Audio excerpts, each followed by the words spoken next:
Welcome to Level Up with Winnie Sun.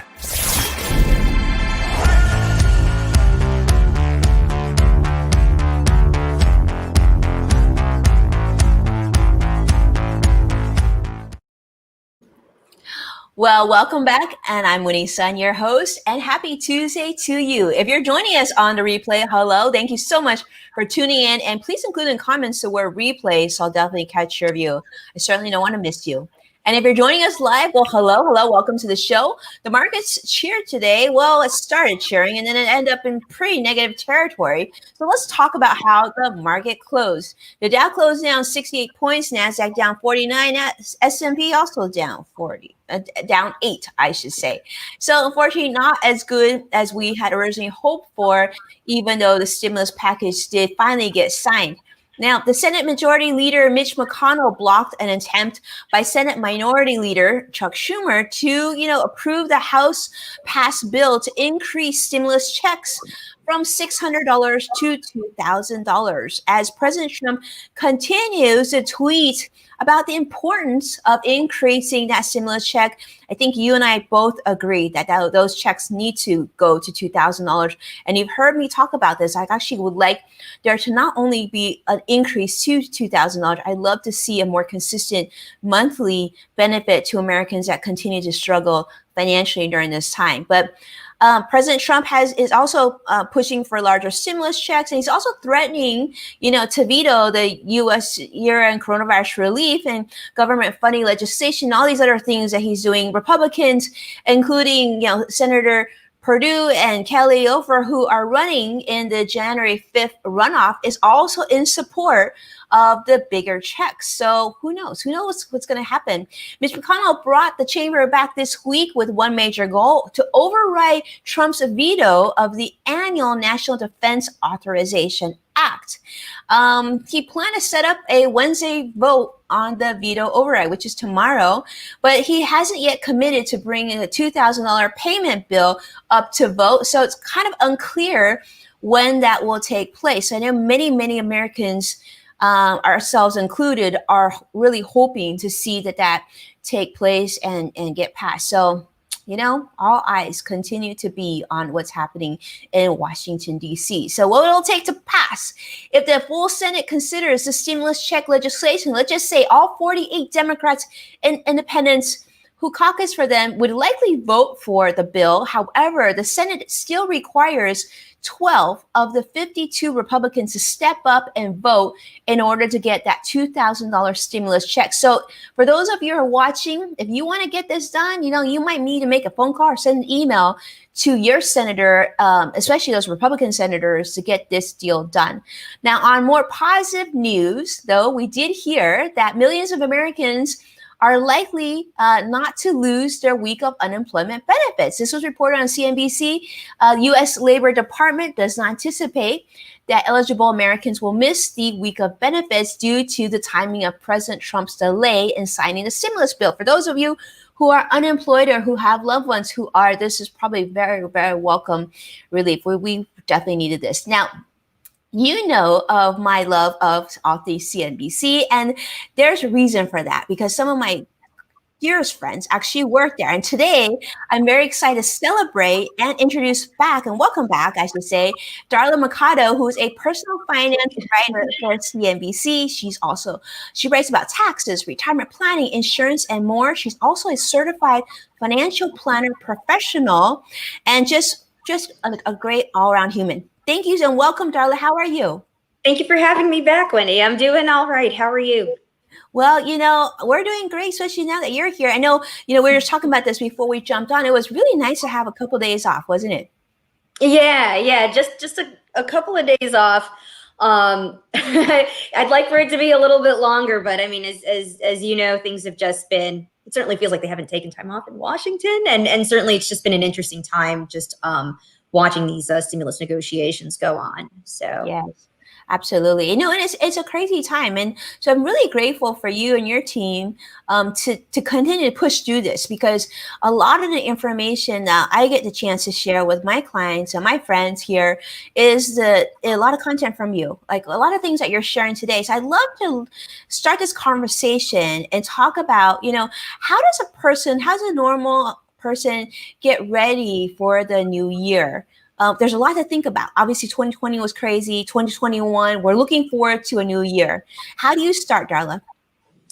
Well, it's kind of an interesting time to ask that question. I mean, especially since we're heading into a new year with so much uncertainty ahead. I feel like this is typically, though, just generally a good time to go and revisit some of your savings goals. Certainly review what you could have done differently in 2020. And try to ensure that you're meeting your goals for 2021, be they related to savings, squashing debt, certainly drawing up that budget for the first time as well. Again, though, I feel like the caveat to bear in mind is that, you know, you've got millions of folks who are still dealing with this uncertainty around their unemployment funding. Folks don't necessarily know when they'll be employed once more. So that's always the caveat that's always in the background. And if anything, always something to bear in mind as we look ahead. Yes, absolutely. I think that's such a great point, Darla. I think, you know, 2020 sort of put us under the microscope, if you will, right? We in one way or the other had to figure out what we were doing right and what we were doing wrong, and how we want the future to look better. And one thing that I will say, you know, Get It Hair, who watches us on Periscope, has been great in sort of proposing this idea of really having a savings strategy and figuring out where we want to be savings wise and putting together a plan to get there. So I do want to say, you know, that I love that idea quite a bit. And really getting organized. And so the whole topic is, it's interesting. I've been a financial advisor now for so many years, but you know, we do a great job with financial planning. We do a great job with retirement planning. But I would say, as our industry, we really needed to really push our clients more so of doing that emergency fund savings. I think that's something that we're definitely going to focus more on. I mean, we talk about it and we talk to our clients about it, but I think this year has really demonstrated just how important that was. Let's talk about taxes a little bit. Darla, we know you write a ton of content on this, and we really appreciate so much good information. I got to tell you, I've been quoting so many of your articles recently, especially regarding, you know, the stimulus deduction. I mean, making sure you get your stimulus check, the charitable deductions, all those things. But what are your best tips to getting organized before tax season starts for 2021? For sure. So the best way to look toward the future is to look into the past. So certainly what you'll want to do is pull together your tax return from the prior year. So that would be, in this case, 2019. Gather all of those documents and basically start matching. So for instance, if you received like 1099s related to a side business that you have, or 1099s from distributions out of a mutual fund, for instance, you received them back in 2019. You're going to want to review those documents and then be on the lookout for those same documents coming in next January. This way you make sure you don't forget anything, you don't overlook anything. This year is kind of an extraordinary one, though, because first of all, you mentioned those stimulus payments, and certainly not everyone received the stimulus payments that they're necessarily entitled to. So back in the spring, the IRS had sent out a form to folks indicating how much they had received. And what you were supposed to do was hold on to the form. Many people didn't. I didn't. I'm going to be honest. But you're going to need that form to go and reconcile the credit when you file your 2020 taxes. If you don't have it, what you might want to do is go back into your checking account. If you had it direct deposited, for instance, go back there, see if you can find out the day that deposit had dropped in the amount. And you'll want to screenshot that, so at least you have some documentation there. Definitely another thing to be on the lookout for. A lot of folks have started out, have found different ways to generate some income. be it through DoorDash. Certainly, I know a number of folks who started out some OnlyFans as well. So the thing to be aware of there is that, hey, you might be receiving a 1099 for the income that you had generated over the course of 2020, and you'll be receiving that, likely early next year as well. So you'll want to be on the lookout for that document. Be sure to make note of the income you made and work that into your tax calculations too. Same thing for folks who received unemployment as well. That's another thing. There's a 1099 that's related to that, and you'll want to keep an eye out. Unemployment is taxable federally, and for states, it's going to vary from one to the other. But you'll want to keep an eye out for the 1099 related to that too. Such good information. I love this. So good. Such good information. I'm going to add one too, because some of you also, we talked about this yesterday, and that's actually, again, this is why I follow Darla's work very carefully too. For those of you, some of you have also decided with your stimulus check that you actually want to make a donation. So if you are making a donation or you have made a donation and you did so hopefully by credit card or check, make sure to include that in your filing information this year too. Yeah. So really, really helpful. Okay, Darla, let's keep talking. So what were your financial goals going into 2020? And I'm curious of how you had to pivot with the obstacles that we went through this year. Sure. So it's really wild to just think about what goals were back in those pre-coronavirus days. And at the time, we had been planning to go on vacation. I had also just met my goal of increasing my funding toward my Roth 401k at work, which, hey, great tool if you have it available. And of course, as you guys have seen, things didn't quite work out the way that we had intended, at least when it comes to going on vacation. And certainly here, we started off the year with a boiler replacement. And that was kind of scary because at one point I went into our basement and I was like, it smells like car exhaust down here. And lo and behold, we had to replace our boiler. And it was about $7,000 at the end of the day, which, put a big sizable dent into our emergency fund. Granted, that's what it's for. But yeah, definitely our big goal this year had been just rebuilding that and then trying to not just replace the chunk that we had taken out for that big repair, but to continue building going forward. So that's what we're doing at this point. I love that. I love that. Let's talk about that a little bit, because a lot of times people wonder what's the best way to save for an emergency fund. And I always say it's sort of just like one foot in front of the other. You just make that decision to save. Like I had a similar situation this year too. One of the air conditioning system completely died at the office. And this was, I guess, a really old system. And I couldn't believe how much a commercial air conditioning unit was. I almost passed out. Yeah. You're just like, contractors, they don't take credit card. Yeah. Cash is king. So it's a really crazy thing. But yeah, I do think that that saving for the emergency fund is critical, especially if you still have the means to be able to do so.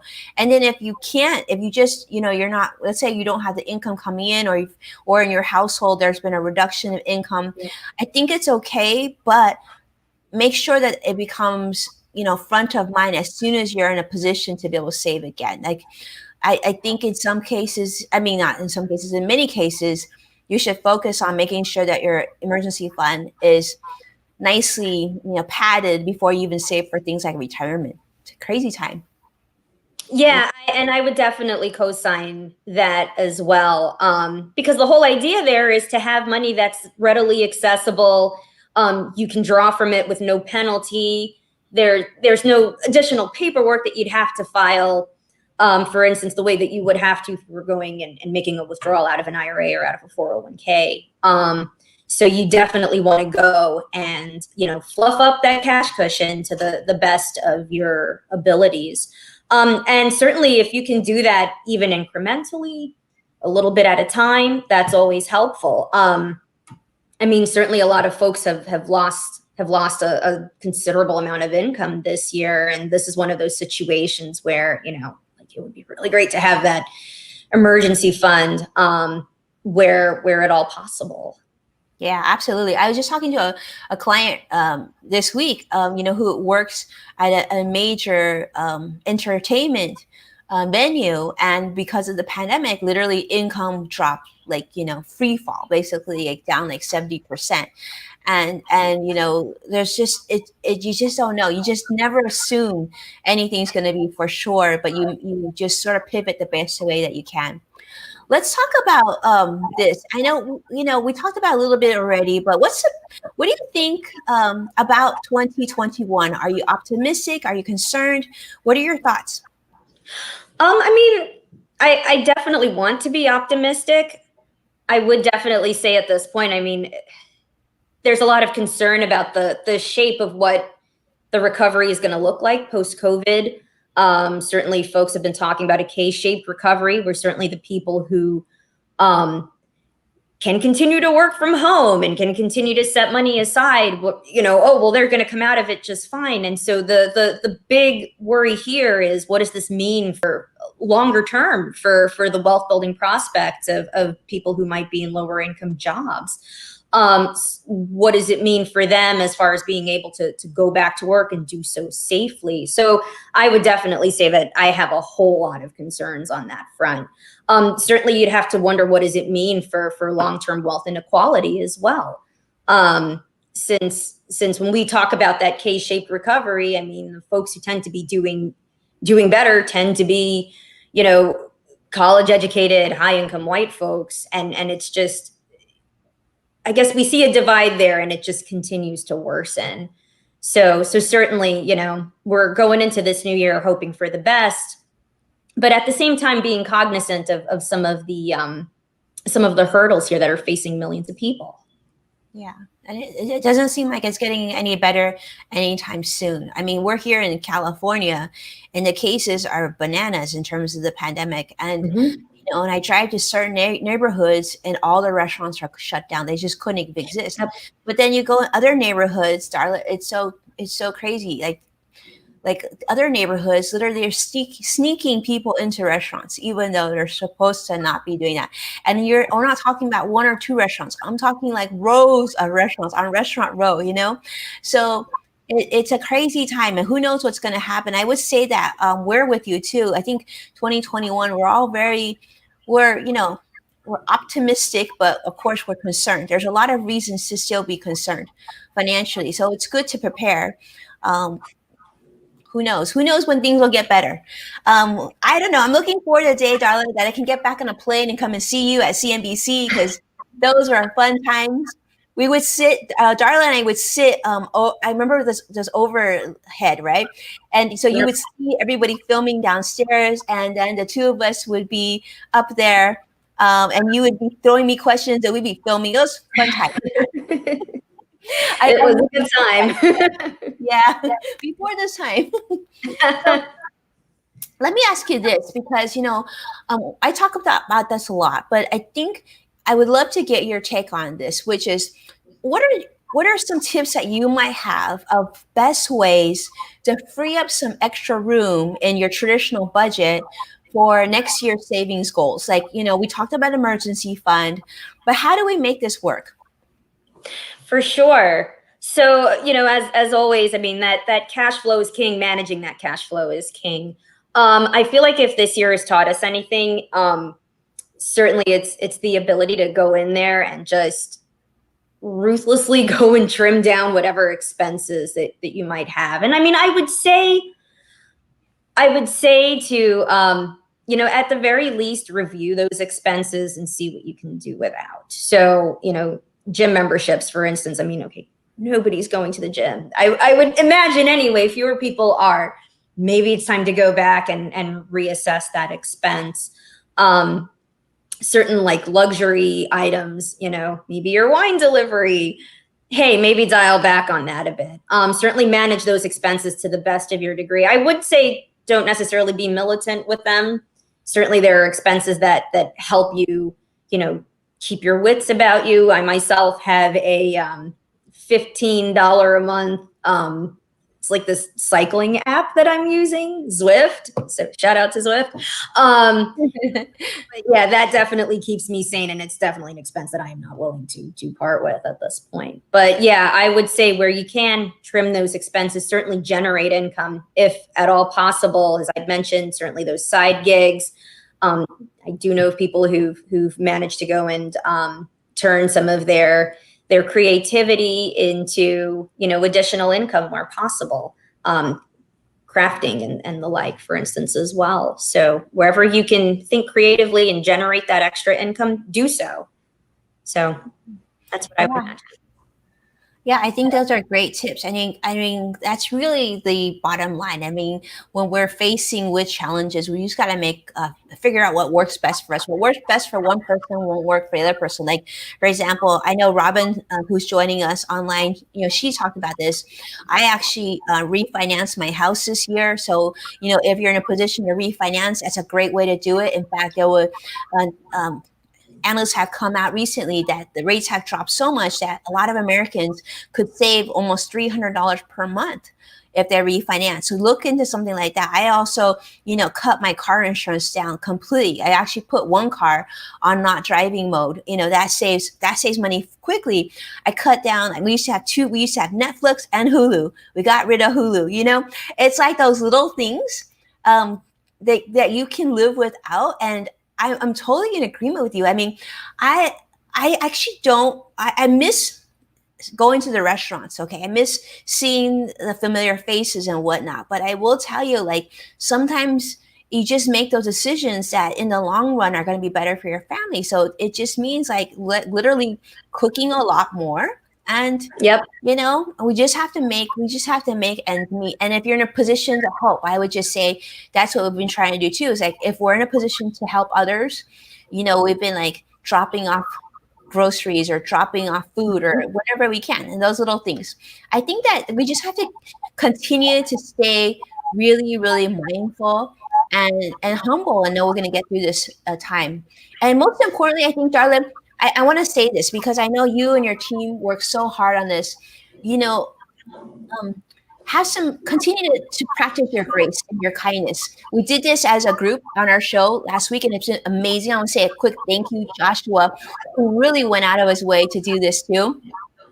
Continue to treat others like you would like to be treated. I think we're going to get through this a little bit more comfortable. But you know what, Darla? I think it's a time for a little bit of a speed round. What do you think? You ready? Okay, sure.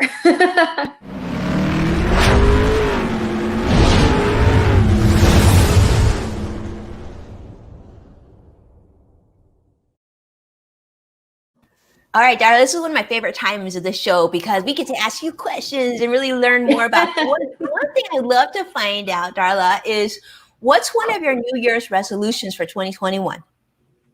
Oh, this is going to sound so dorky, but I would definitely say planning to go on vacation, finally, if at all possible. But my other resolution would be to just continue building up our savings account.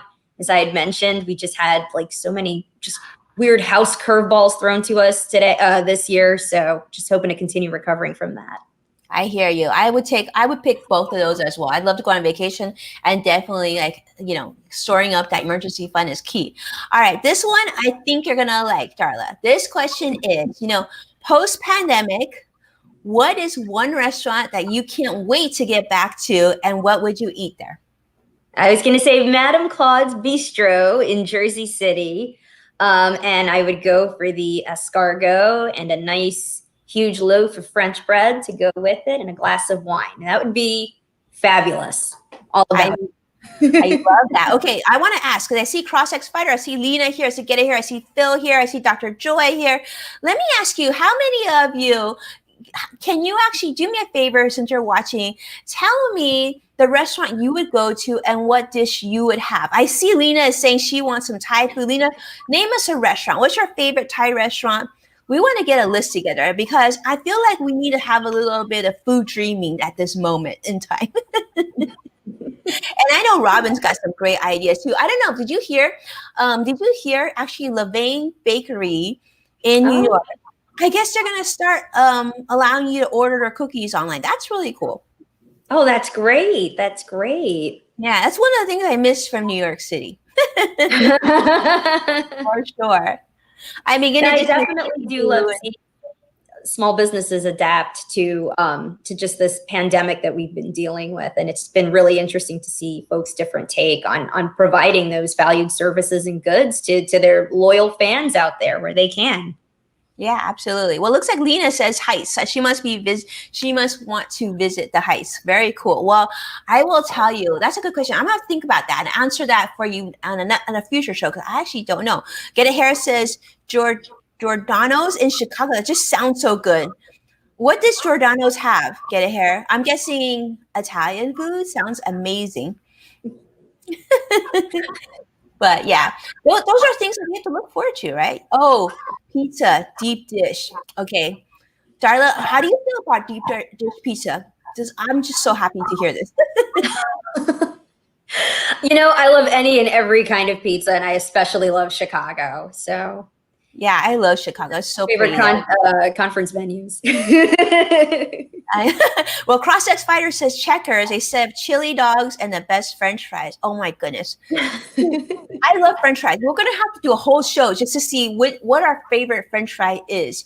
I got to say, like, if you here in Southern California, if you've been to In-N-Out, you got to get the French fries well done. Complete different French fry experience to a regular French fry. All right. I know those of you on the East Coast think that Shake Shack is better, but I think we can agree that In-N-Out has better French fries when they're well done. But that's a whole other discussion. And of course, we want to stay friends, so we won't get into it. I was going to say, like, why are you starting trouble now, Winnie? I know, right? Just when I was getting myself in trouble. Dr. Joy says, Latai, Latai in Silmara, Georgia. Silmara, Georgia. Sounds amazing. I don't even want to build. I don't even want. I can't speak Thai, so I don't want to butcher it. Vino, Italian food in Lakewood. Okay, that sounds like a place I could definitely check out because here in Southern California, I could get to Lakewood. I love that. Lena says Shake Shack is more expensive but tastes way better. Lena, I adore you, but I will politely disagree with you. Dr. Joy Ellington is right. Definitely In-N-Out. With that, I hope that Lena still comes back tomorrow because I will be sad if I lost her because of my In-N-Out comment. But thank you, my dear friends. Thank you so much for always tuning in as we meet people, the amazing people like Darla. What I love about this is like I was really excited about doing these series where you can meet the media. So Darla being CNBC ninja reporter here, you read a lot of her articles, you see her byline, but you might not get to know her in person the way I do. So I was hoping to use this platform for you to get to know why I just adore her. People like her in the trenches, moving mountains and getting stuff done. We're talking trending and sharing real stories that you can use. So this week is going to be shorter. As you know, market's going to be closed on Monday. So thank you so much for watching, supporting our program, and sharing the show with those that you love. Be well. And I can't wait to see you again tomorrow. Now, do know I'll probably be coming about an hour later tomorrow, but I'll keep you updated on social media. So definitely pay attention to that. And if you miss it, don't worry. You can always do it on a replay. Take care now. Bye-bye.